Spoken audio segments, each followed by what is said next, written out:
Dinosaur का कहर। बहुत समय पहले की बात है। नंदन वन में सारे जानवर हंसी खुशी से रहते थे। सारे जानवर का आपस में प्रेम था।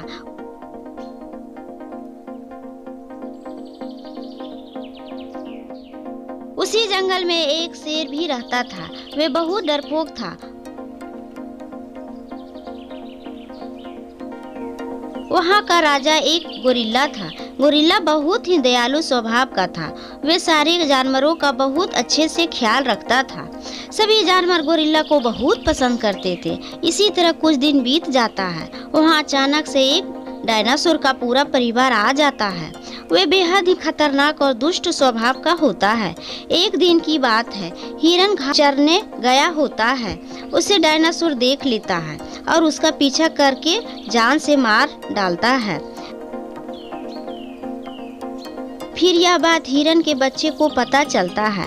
हिरन का बच्चा बहुत मायूस और अकेला हो जाता है और वे जंगल जाना छोड़ देता है और हिरन का परिवार भी जंगल जाना छोड़ देता है और वे लोग बगैर खाए पिए डायनासोर के डर से रहने लगते हैं। फिर सारे हिरन राजा गोरिल्ला के पास जाने का प्लान बनाते हैं। फिर सारे हिरन गोरिल्ला के पास जाते हैं और जाकर बोलते हैं, महाराज, हमारे माँ को डायनासोर मार दिया है। और सारे हिरन डायनासोर के डर से जंगल में जाना छोड़ दिए हैं और सारे हिरन भूखे प्यासे रहने लगे हैं।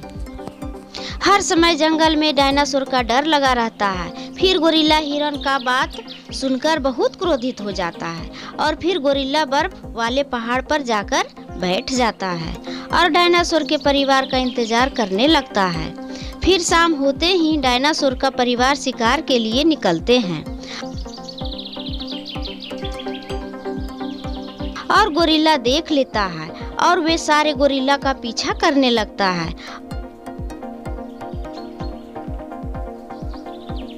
और वे उसका पीछा करके सबको बारी बारी से लात से मारता है और वे पहाड़ से नीचे गिर जाते हैं।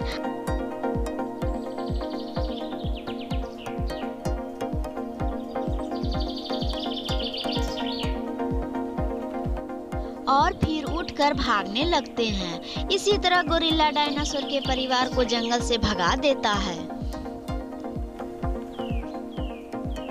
इधर शेर शेरनी भी बिना डर के रहने लगते हैं। फिर सारे हिरन गोरिल्ला के पास जाते हैं और गोरिल्ला का धन्यवाद करते हैं। फिर गोरिल्ला भी हिरन का बात सुनकर खुश हो जाता है और इसी तरह सारे जानवर हंसी खुशी से रहने लगते हैं। इस कहानी से हमें ये शिक्षा मिलती है कि पाप का अंत बुरा होता है।